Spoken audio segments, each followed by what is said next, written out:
The winter air in northern France bit like a knife, sharp enough to make the eyes water. In the gray streets of a small village outside Chartres, women queued before a shuttered bakery, their breath rising in ghostly puffs that dissolved into the pale dawn. The smell of bread, once so common that it scarcely deserved notice, had become something remembered, almost mythical.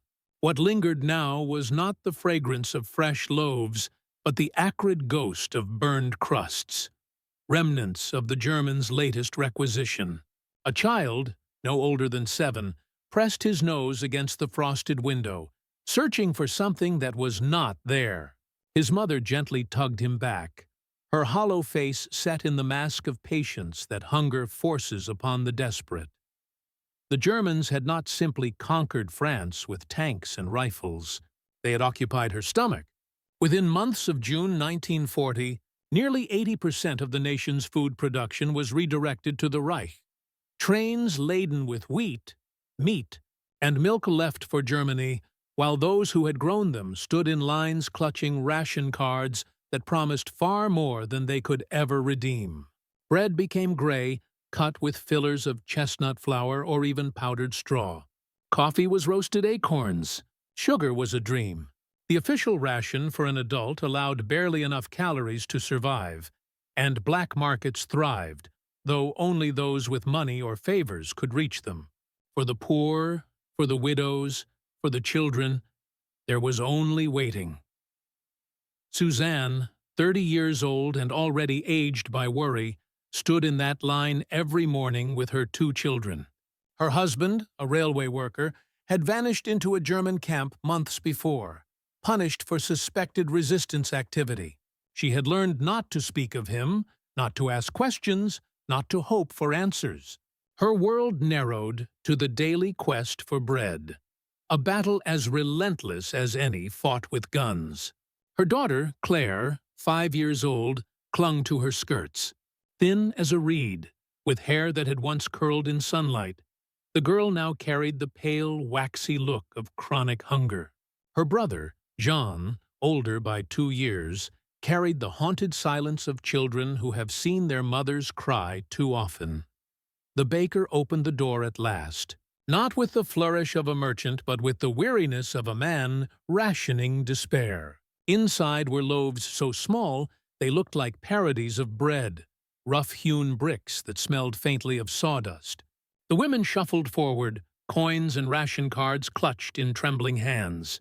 When Suzanne's turn came, she received her share, half a loaf.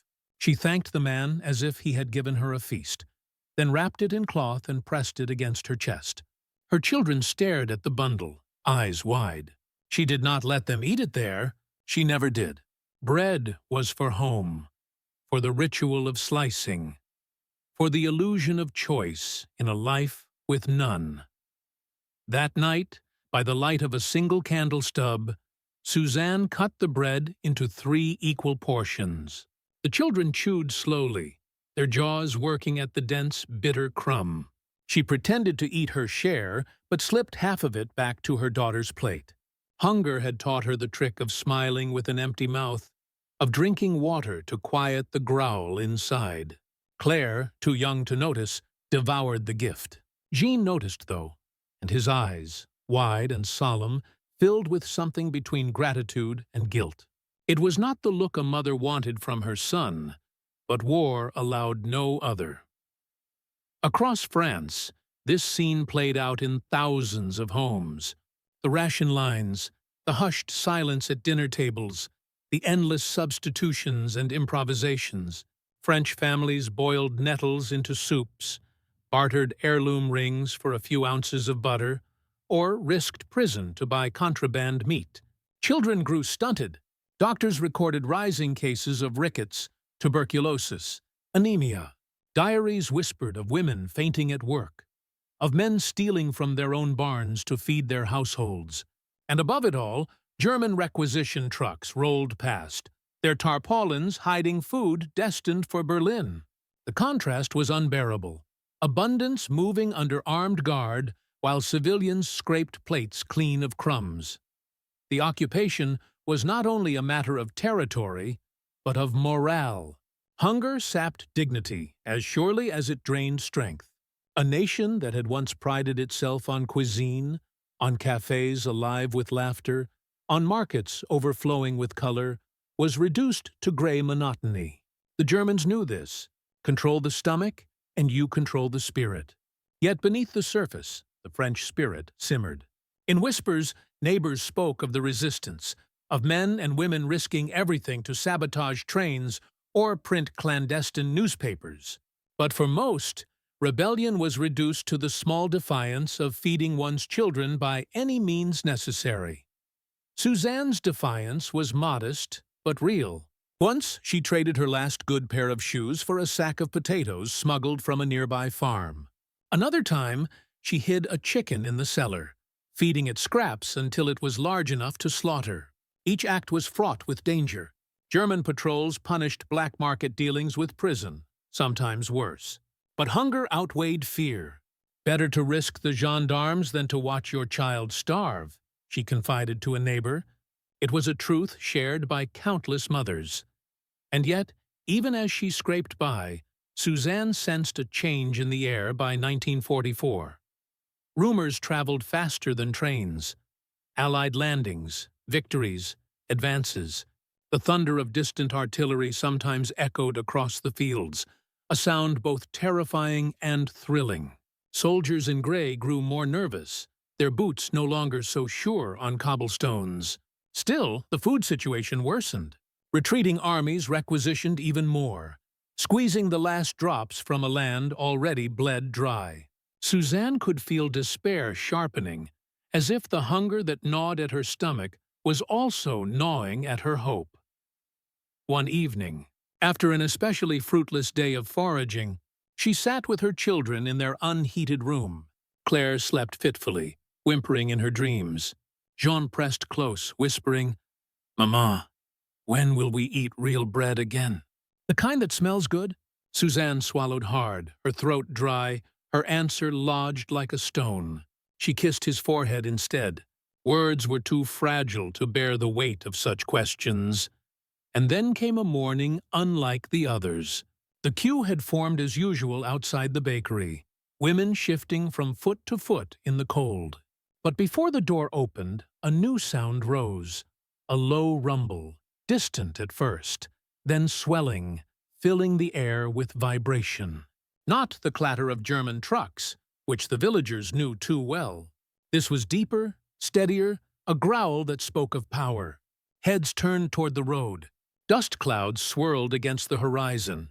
The children, sharper-eyed than their mothers, saw them first. Columns of vehicles, unfamiliar, yet unmistakably military. Some villagers froze in fear, thinking of retreating Germans, reprisals, executions.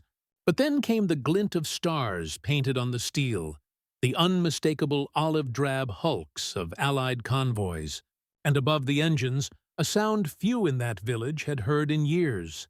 Men laughing, freely, as if joy itself had returned to the roads of France.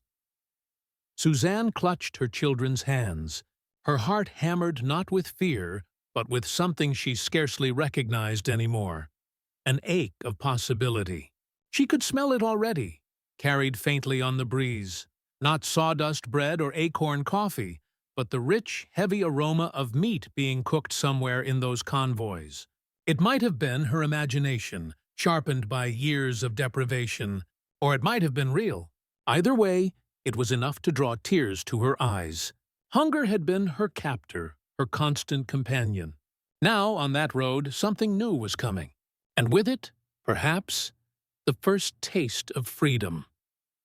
The dust rose before the sound reached them, as if the earth itself were warning of change.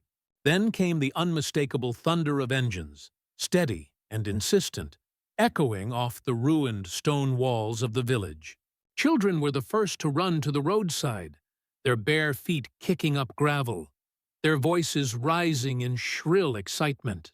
Behind them, mothers emerged hesitantly from doorways, wiping their hands on aprons out of habit, though there was nothing left to cook. Suzanne gripped John's hand so tightly he winced, but he did not complain. Claire tugged at her mother's skirts, wide-eyed, whispering, "Are they Germans?" The question carried the weight of 4 hungry years. And then they appeared.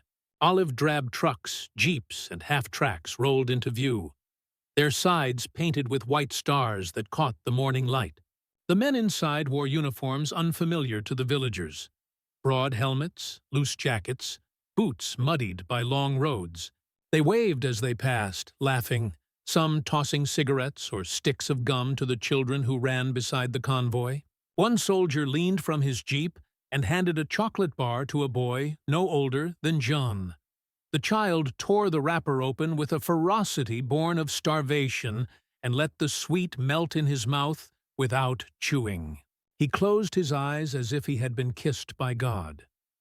The sight struck Suzanne harder than any artillery shell she had ever heard. The German occupation had left the people cautious, wary of uniforms. They had seen soldiers march in with rifles slung across shoulders, their presence a shadow that devoured everything it touched. But these men were different. Their laughter was unguarded, their movements unhurried, their faces sunburned but relaxed. There was no swagger of conquerors, only the weary ease of men who had fought their way here and were glad to find civilians alive. For the villagers, disbelief mixed with gratitude. Could liberation taste like chocolate? Could freedom arrive in a tin of cigarettes, a can of Spam? Suzanne felt her throat tighten as she pulled Claire closer. A soldier on the back of a truck caught her gaze and grinned, pulling from his pack a small can. He mimed eating, then tossed it toward her. She caught it clumsily, nearly dropping it in the dust. The label, written in English, meant nothing to her, but she recognized the smell of meat when she pried it open later with a borrowed knife. Jean devoured his portion with animal hunger, grease streaking his cheeks. Claire licked the spoon clean, then cradled the empty can as if it were a treasure. Suzanne ate little, watching her children. Tears blurred her vision, but she let them fall. She had not wept in years. Hunger had stolen even the luxury of tears. The convoy halted in the village square. Soldiers dismounted, stretching stiff limbs, some setting up field kitchens, others checking maps. The villagers gathered in cautious clusters, whispering, peeking from under scarves. Then one brave old man approached, hat in hand, and offered a trembling, "Merci." The soldiers responded with a jumble of English and broken French, handshakes, and smiles. Slowly, the invisible wall between liberator and liberated began to crack. Not every exchange was easy. A few villagers held back, suspicion etched into their faces. They had lived too long under one army to welcome another without reserve. Some muttered fears of exploitation, of dependence, of promises not kept. Yet, when the first pot of stew was ladled out, thick with vegetables, chunks of meat, steaming in the cool air, hesitation melted. Mothers carried bowls to their children, who ate with a frenzy that silenced all doubts. Hunger was a crueler master than caution. That night, the square glowed with firelight. Soldiers shared songs from their faraway homes, their accents strange but comforting. A harmonica wailed, its tune bending through the night like smoke. Children danced clumsily, their bellies warm for the first time in months. Suzanne sat on a doorstep with her children, watching the spectacle as if she had stumbled into another world. Jean clutched a piece of white bread so soft it seemed impossible. He broke it slowly, reverently, and offered half to his sister. Claire's laughter bubbled up, free and unrestrained, and for a moment the war receded. But liberation was not only food and laughter. Shadows lingered at the edges. Some villagers recalled collaborators, those who had survived comfortably by currying favor with Germans. Liberation exposed them. Old grudges flared. Justice and vengeance walked side by side. The Americans, though celebrated, sometimes stumbled into this tangle. They were welcomed as saviors, but did not yet understand the fragile threads holding these communities together. Suzanne heard whispers of theft, of girls exchanging favors for stockings or lipstick. Liberation was intoxicating, but it was messy, too. Still, the overwhelming truth was this. For the first time in years, the village had enough to eat. The American supply lines were immense. Each soldier carried rations more plentiful than most French families saw in a week. Boxes of Spam, powdered milk, tins of peaches, all the excesses of American abundance spilled into a land where children had learned to treasure boiled nettles. Soldiers wrote in letters home that feeding the French felt as important as fighting the Germans. "They look at you like you're a saint when you hand over a chocolate bar," one GI scribbled to his wife. "I've never seen gratitude like it." Suzanne felt that gratitude deeply. One evening, she stood at the edge of the square watching her children eat from GI mess tins. A young soldier approached, barely more than a boy, his helmet too large for his head. He gestured awkwardly, offering her a small package wrapped in wax paper. She opened it to find white sugar, glistening like tiny diamonds. For a moment, she forgot herself and pressed the soldier's hand to her lips in thanks. He blushed scarlet, stammered something she did not understand, and hurried away. She tucked the sugar carefully into her apron pocket, later sprinkling it over bread for the children. Their joy was so radiant it frightened her. She knew how fragile it was, how easily it could vanish. Night after night, as trucks rumbled through the village, Suzanne marveled at the transformation. Where once the sound of engines meant fear, now it carried hope. Yet she also sensed the unease beneath the relief. What did it mean to depend on strangers for survival?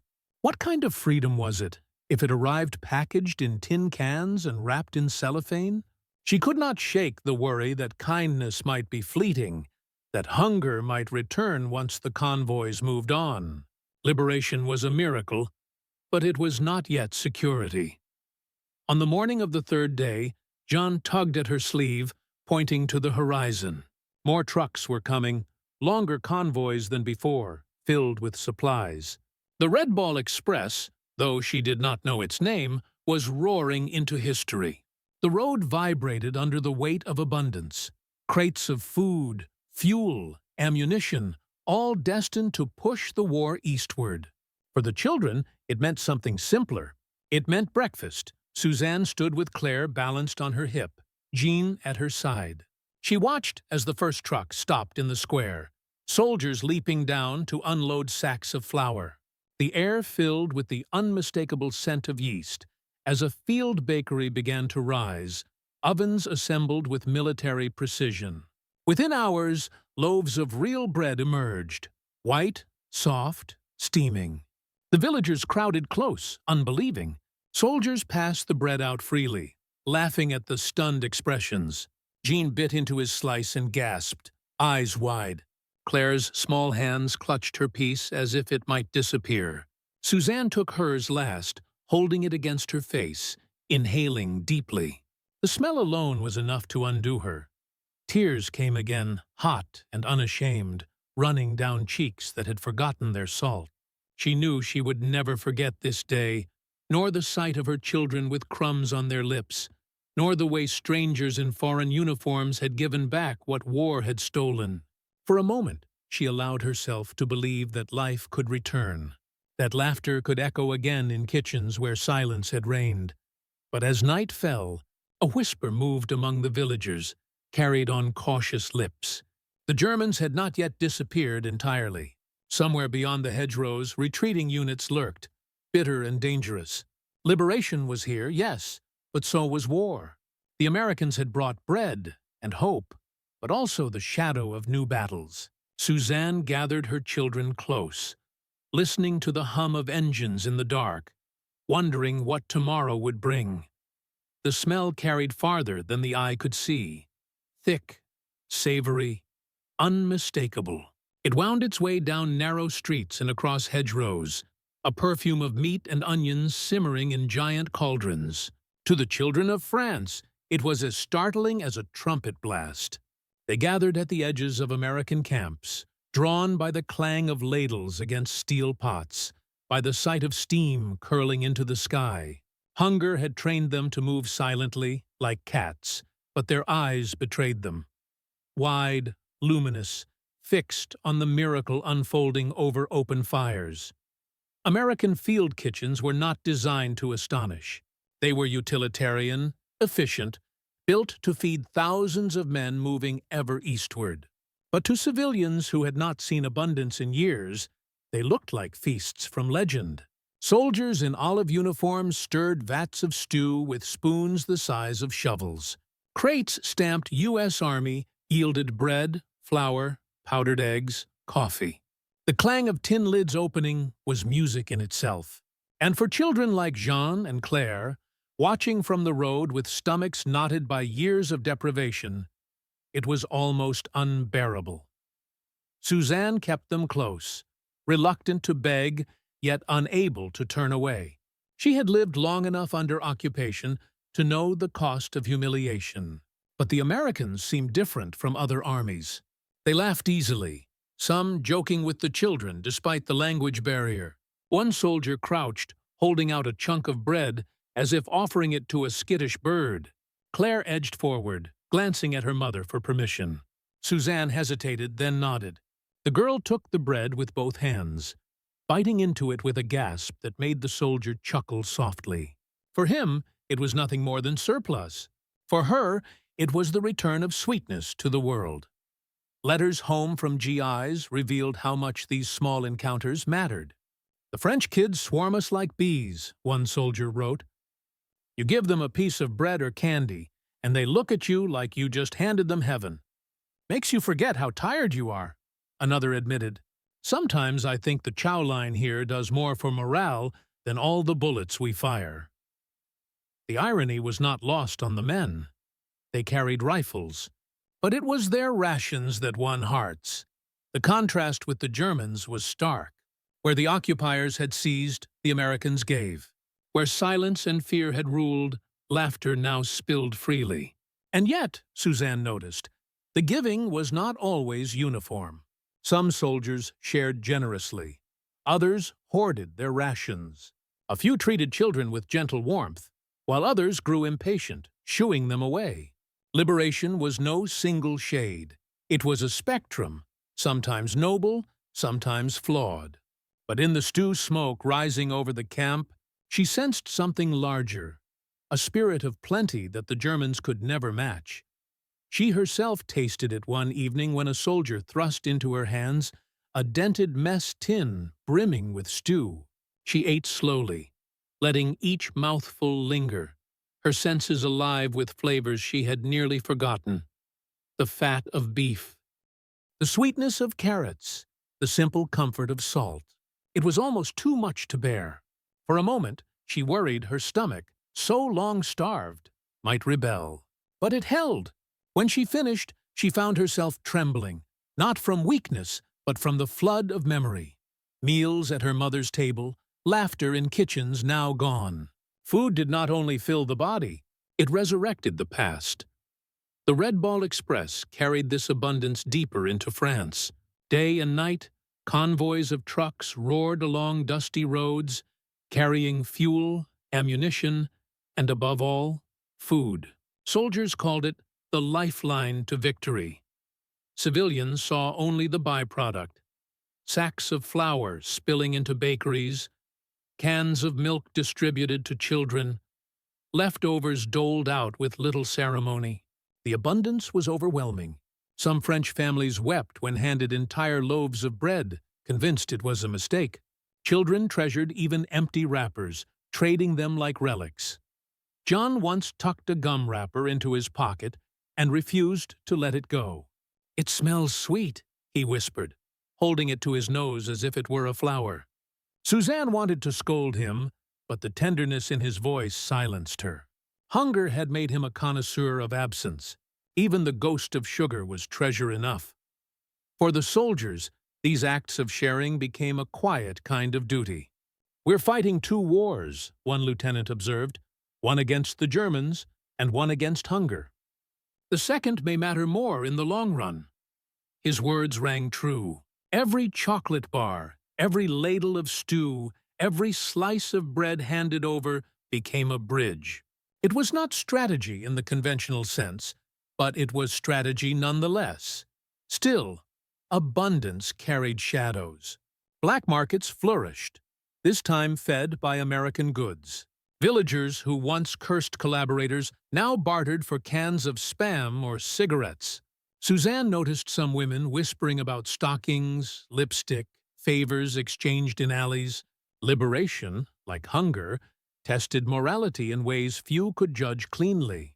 Suzanne clung to the thought that feeding her children was enough, that dignity could be found in survival. One afternoon, as the sun slanted gold across the village square, Suzanne saw her son break his bread and hand half to another child whose face she did not know. The act stopped her cold.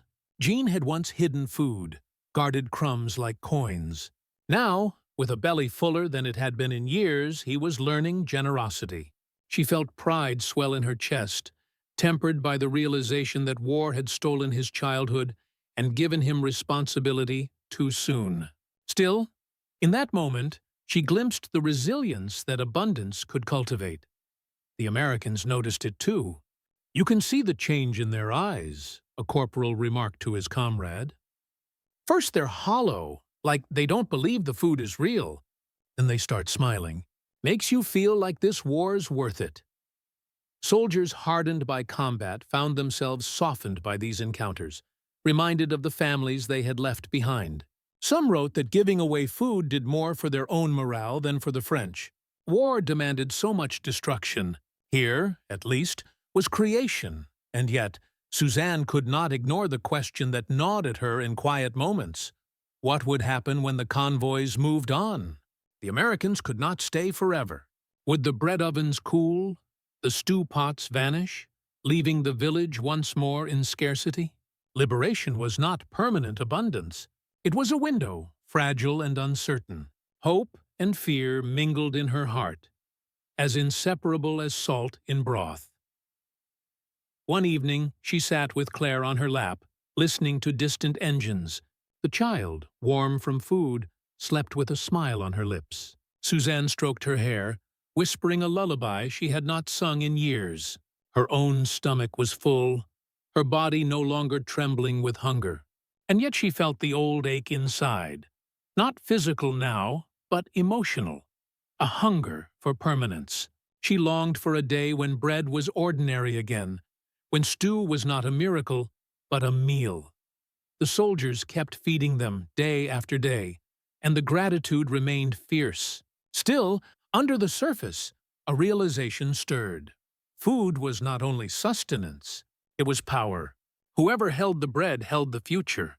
Suzanne knew it instinctively, though she could not put it into words. The Germans had understood it when they starved France. The Americans understood it as they fed her. Between those two truths lay the fragile balance of liberation. As night fell, she carried her children home, the village glowing faintly with campfires and the scent of roasting meat. She closed her door against the chill, but the air outside hummed with engines, endless convoys driving toward the horizon. War was not yet finished, and abundance was not yet security. Tomorrow, she knew, would bring new challenges. She blew out the candle and lay awake, listening to the distant thunder of trucks, wondering what debts were hidden inside every loaf of bread. The days that followed brought an unfamiliar rhythm to the village, one built not on hunger but on cautious plenty. For Suzanne, each morning began with the smell of bread wafting from the field bakery, a scent that had once belonged only to memory. She watched her children change before her eyes, Claire's cheeks filling out with color, Jean's posture less stooped, his steps more confident. Yet abundance did not erase fear. It only revealed new questions. How long could this miracle last, and what price would it demand? The Americans continued to feed and reassure, their convoys a lifeline that seemed endless. Soldiers waved to the children as though they were kin, their laughter softening the edges of war. Still, Suzanne noticed the way some villagers began to act differently. The very presence of food shifted the order of things. Men who had once seemed powerless now strutted if they had secured a few tins of Spam through barter. Women whispered about who had received more sugar, who had been seen walking with soldiers. Liberation brought kindness, But it also exposed envy and dependence, threads woven tightly into the fabric of survival. Suzanne tried to keep her family apart from the gossip. Her focus remained simple. Keep Jean and Claire safe. Keep them fed. Remind them that dignity mattered even when dignity was scarce. Yet she felt the undertow pulling at her, too. When a soldier handed her a bag of flour, she nearly wept with gratitude, though part of her hated the desperation that made her cry. In the quiet of night, she wondered if freedom was truly freedom if it came tied to rations stamped with a foreign flag. Still, moments of grace outweighed the unease. One evening, an American chaplain organized a meal in the square. Long tables were set out, lit by lanterns, piled with bread and steaming pots of stew. The villagers and soldiers ate together, side by side, the language barrier bridged by laughter and clinking spoons. Suzanne sat with her children, listening as John shyly practiced a few English words he had picked up. Claire dozed against her shoulder, her lips sticky with peach syrup from a tin the soldiers had passed around. It struck Suzanne then that these simple acts, bread shared, songs exchanged, were building something larger than survival. They were stitching trust into the torn fabric of her country. The Americans understood the symbolism. Bread was not just bread. It was proof that life could return. Stew was not just stew. It was a promise that no child would be forgotten. Food had become a weapon as powerful as any rifle, and this time it was wielded with generosity rather than fear. Suzanne could see it in the faces around her. A light rekindled, a belief that tomorrow might be kinder than yesterday. And yet, beneath the glow of lanterns, she felt the shadow of the war still pressing close. The Germans had not vanished. Rumors spread of ambushes in the forests, of mines buried along the roads. Liberation had not ended danger. It had only changed its shape. She knew that the Americans who fed her children today might march east tomorrow, into battles that would scar them forever. Nothing about abundance was guaranteed. It was a fragile bridge stretched across a chasm of uncertainty. That night, as she tucked her children into bed, Suzanne lingered by the window. The sound of distant convoys rumbled like thunder across the horizon. She thought of her husband, lost somewhere in the machinery of war, and wondered if he would live to see this strange, abundant peace.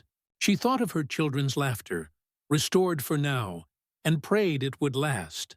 The moonlight fell across the floor like spilled milk, and she realized that her family's survival no longer depended on silence or secrecy.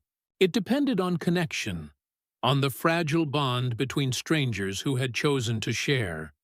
The climax arrived not in a shout, but in the quiet certainty that filled her chest as she closed her eyes. War had taught her that isolation meant hunger, despair, defeat. Liberation, however imperfect, had shown her another truth, that abundance was not only food, but fellowship. The lesson was simple, and it was everything. She whispered it aloud as if to anchor it in the air. Connection is survival. And as the engines droned on into the night, carrying bread and bullets toward the uncertain dawn, she understood that this truth would outlast the war itself.